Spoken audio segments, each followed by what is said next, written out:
Hi everyone. Today in this session I will discuss about the infrared spectroscopy unit. In this session I will give the introduction and principle and fundamental vibrations of infrared spectroscopy. Before going to talk with this infrared spectroscopy, first I will discuss about some basic concepts of electromagnetic radiations, what is light and what are the parameters comes under electromagnetic radiations. See, what is light? It is represented as a wave. It means it having both frequency and wavelength characteristic. These two are related to speed of light, frequency and wavelength, which are related to speed of light. Here you are observing this is the wave. This is the wave or light. Here light is represented by c. Here propagation of velocity or the light.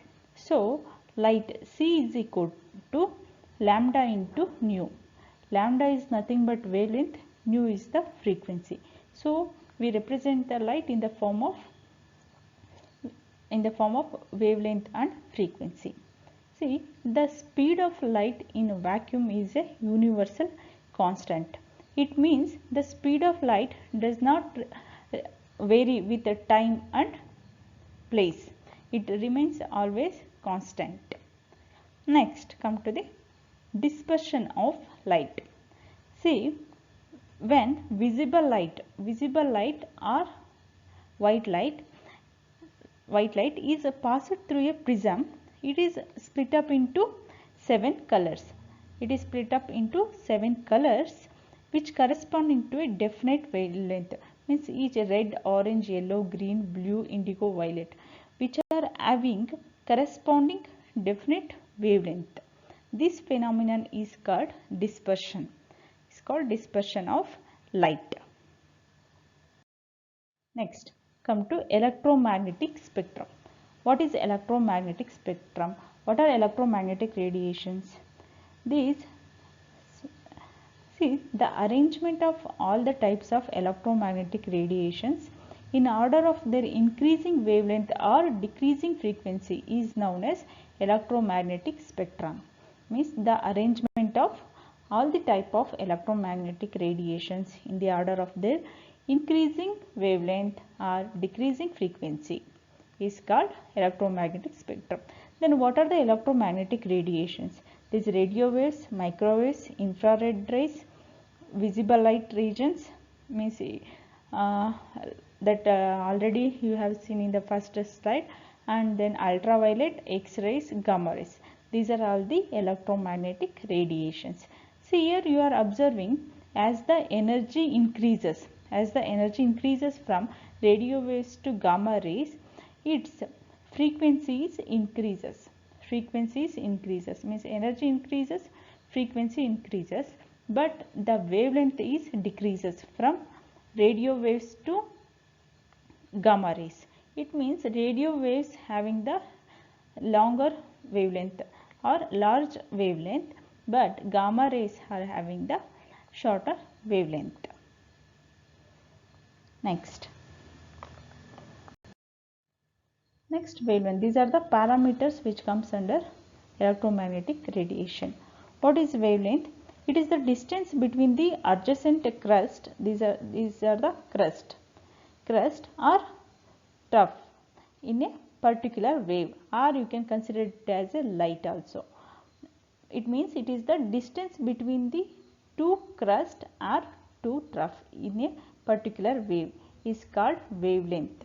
It can be represented as an angstrom, or it can be expressed in an angstrom, in millimicrons, or in nanometer. Next, come to the wave number. It is the reciprocal of wavelength, and it is always expressed in per centimeter, not in angstrom or nanometer. Better we can express this wave number in terms of per centimeter, and it is defined as the total number of waves which can pass through a space of 1 centimeter. Means that how many number of waves which can pass through a space of 1 centimeter is called wave number. It is the reciprocal of wavelength. It is represented by per centimeter inverse. Next, come to the frequency. The number of waves which can pass through a point in 1 second. In the wave number, we will consider number of waves it passes through a 1 centimeter of space. But in the case of frequency, we will consider the number of waves which can pass through a point or which can pass through a specific space in 1 second is called frequency. It is expressed as a nu in cycles per second or in hertz. Okay. Then frequency is inversely proportional to wavelength. It means what? As the wavelength decreases, energy increases. You have seen in second slide, right? As the wavelength decreases, energy increases. In case of wavelength is more, then frequency is less. Next, come to the energy. Energy of wave of a particular radiation can also be calculated by applying this formula, means E is equal to h nu. How to find out the energy of a particular radiation means we can apply this formula. E is equal to h nu. It is also is equal to h into c by lambda. Here nu is nothing but c by lambda, because c is equal to what? Nu into lambda, right? So E is equal to h into c by lambda. H is the Planck's constant, c is the velocity of light, lambda is the wavelength of light or wavelength of radiation. Next, come to the spectroscopy. What is spectroscopy? It deals with the emission as well as absorption spectra. Mainly it deals with the emission as well as absorption spectra.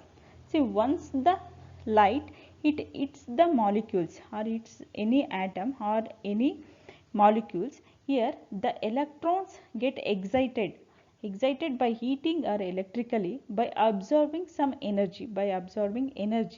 When energy is absorbed, and electrons in ground state are promoted to metastable state.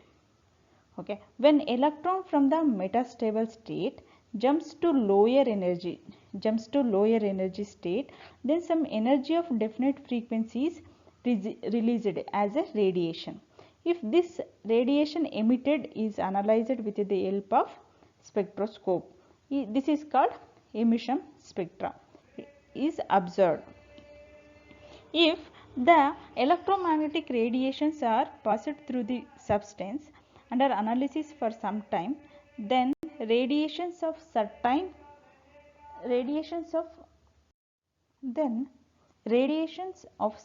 wavelengths are absorbed by the substance. The wavelength which are absorbed characterize some particular functional groups present in the compound. This pattern of lines which correspond to the wavelength absorbed is called absorption spectra. See, here if any atom is absorbing energy of radiation, it corresponds to the absorption spectra. Here once the electrons get excited to reach the metastable state, again it comes back to the ground state. When it is coming back to ground state, it emits some radiation. This radiation gives the emission spectra. These are the two different. This is the difference between this absorption spectra and emission spectra. Come to our actual topic, infrared spectroscopy. What is infrared spectroscopy? What is the useful to study this infrared spectroscopy? See, triggering molecular vibrations through irradiations with infrared light. It provides mostly information about the presence or absence of a certain functional group. And also this infrared spectroscopy is called vibrational spectroscopy. Infrared spectroscopy is the analysis of infrared light interacting with a molecule. It is based on absorption spectroscopy, not emission spectroscopy. It is mainly based on what? Absorption spectroscopy. Next, come to the IR region.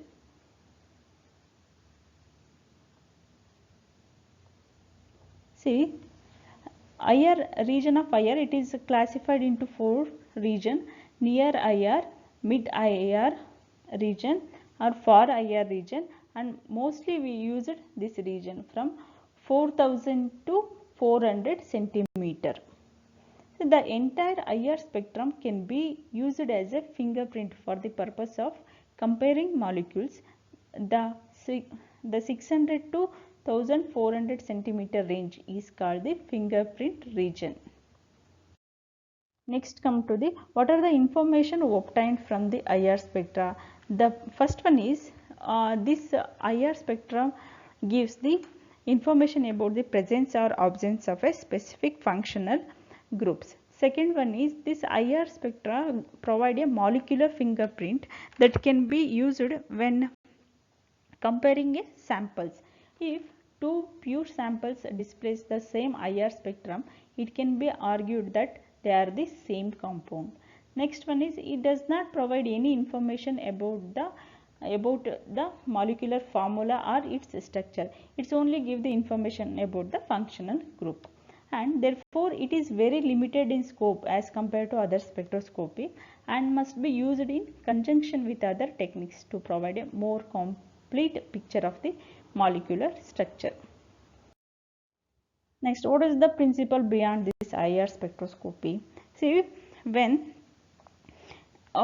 infrared light or radiation hits a molecule, the bonds in the molecule absorb the energy of the infrared radiation while others are transmitted, which responds by vibrating. The plot of absorbance or transmittance versus wave number gives an IR spectrum. But conventionally, wave number versus percentage transmittance is plotted for IR spectra because the numbers are more manageable. See here, the absorptions of IR radiation causes an excitation of a molecule from lower to the higher vibrational level. All the bonds in a molecule are not capable of absorbing IR energy, but only those bonds which are accompanied by a change in dipole moment will absorb in the higher regions.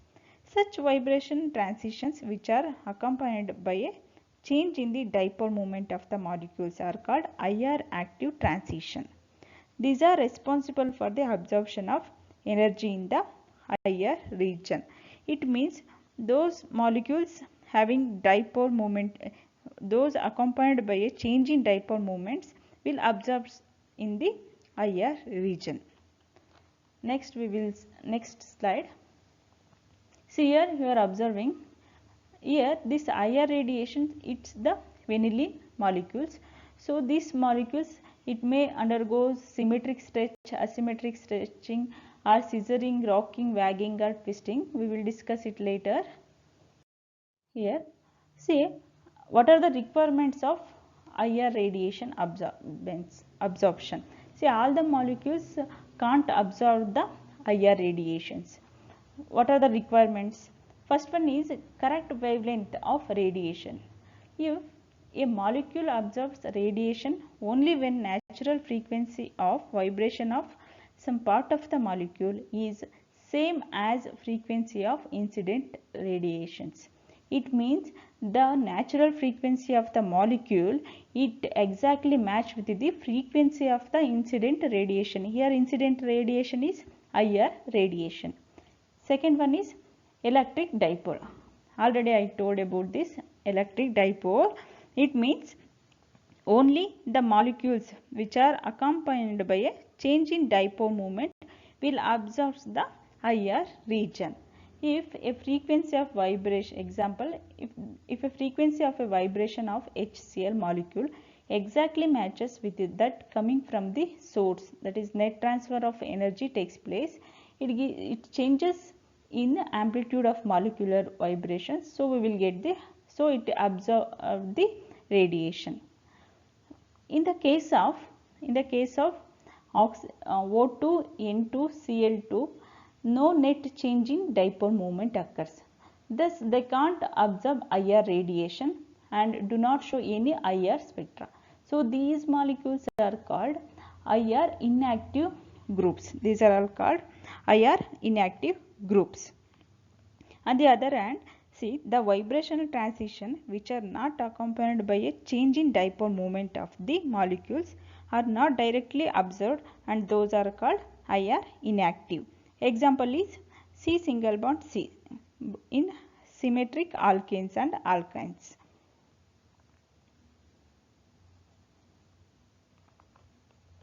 Next, the observed energy changes in a vibrational energy depends on masses of the atoms which are present in the molecule and strength of the bonds between the atom in a molecule and the arrangement of atoms in the molecules. Mainly this observed energy mainly depends on these factors. Next one is, here two types changes occurs in a molecule. Once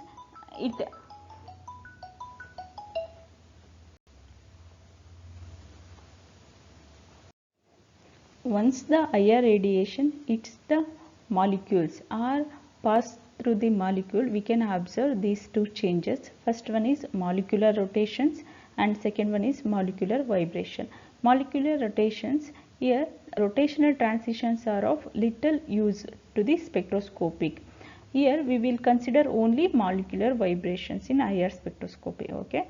The position of atoms in a molecules are not fixed. They are subjected to a number of different vibrations.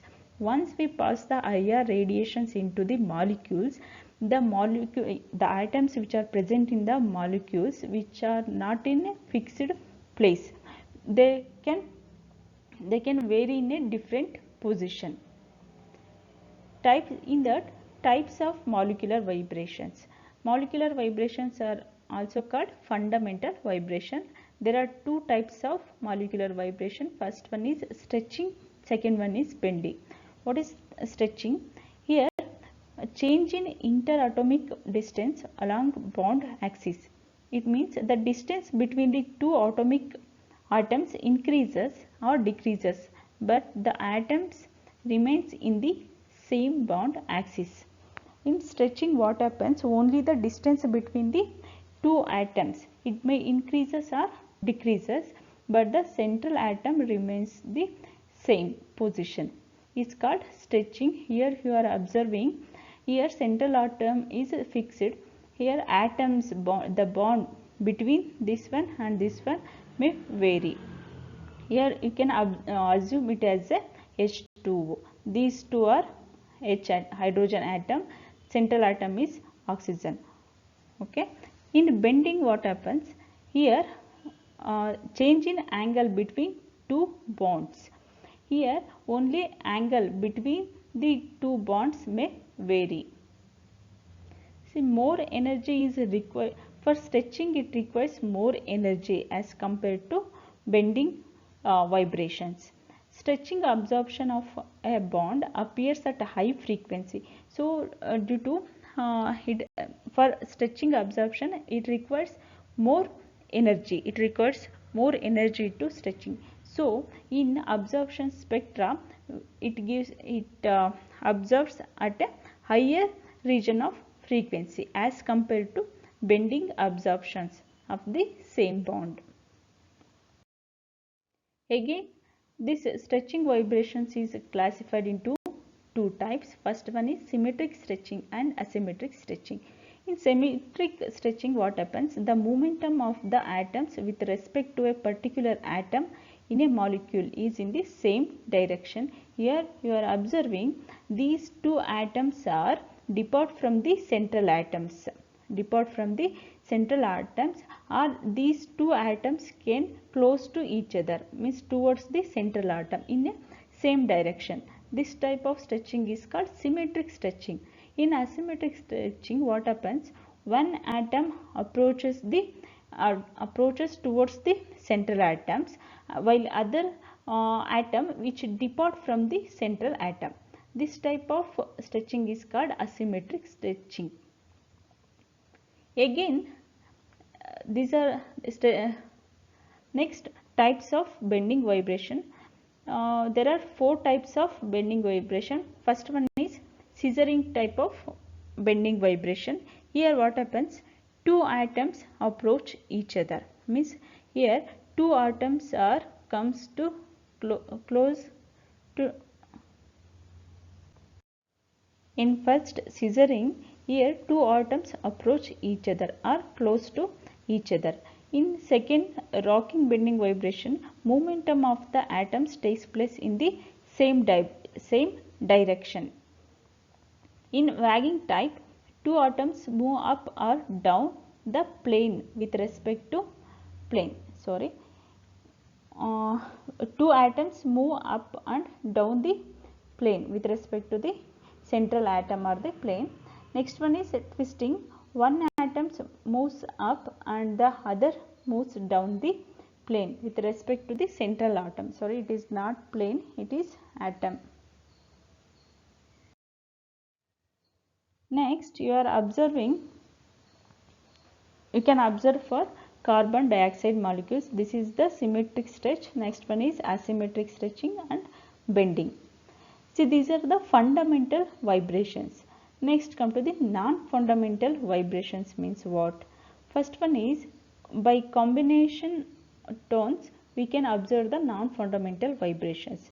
Weak bands that appear occasionally at frequencies that are some are difference of two or more fundamental bands. Next one is overtones. These are observed at twice the frequency of strong band. Example, carbonyl group. We can see these overtones at the excited state. Fermi resonance. Here, interaction between fundamental vibration or overtones or combination tones, we get the Fermi resonance. Example, carbon dioxide. Thank you.